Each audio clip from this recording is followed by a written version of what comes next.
Here is my upper St. Clair warm-up and cool-down routine. To begin with, I get out my stretching rope and begin with a straight up and down motion. You will repeat this 10 times on each leg.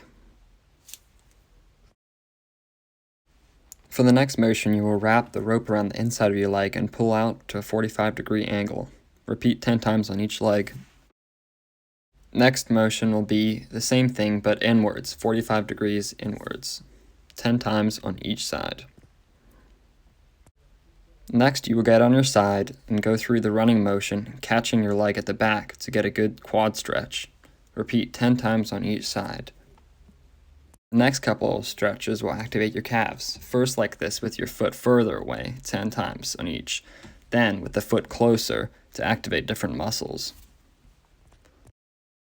Now that I'm done with the rope, I'll get out the mini band and start with a straightforward side step movement with my hands on my hips, 10 times each direction. Next is a forward step movement, 10 times, forwards and backwards. Make sure to keep your hands on your hips. The last mini band movement is a monster step, moving your feet at a 45-degree angle to the front and to the back, 10 times. Next up are lunges, starting with a basic front lunge. I like to alternate my arms to get the feel of running. Then there's the backwards lunge. I lift my knee up to get a full stretch, 10 times. Next, I lunge into my groin stretch. Do about 5 of these every time. The next stretch is actually a hamstring stretch, although it looks a lot like the groin stretch. Now move on to leg swings. First, facing the fence, 10 on each side. Now parallel with the fence, I swing and touch my toes to get a deep stretch in the hamstrings. This time with a bent knee, still parallel to the fence, you go through the same motion. For the last part of the leg swings, I start with an closing the gate motion and then proceed to do opening the gate afterwards. This is a lot like a hurdler motion, and it's very good for your hips. Next, I lean into the fence to get a good calf stretch, and then lean back to stretch my hamstring on both sides. Finally, I stretch out my diaphragm by pulling my arms over to each side and then stretching out my quads afterwards. After this, I'm completely ready to go and have a good run. After I finish my run, I start with planks. I do 5 minutes of planks starting on the front. In the middle of my planks, I like to do 5 leg lifts to increase strength in my legs.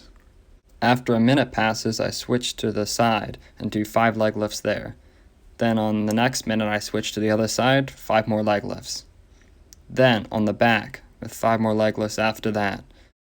For the 5th minute, I switch back to the front side and do some modified rock climber motions.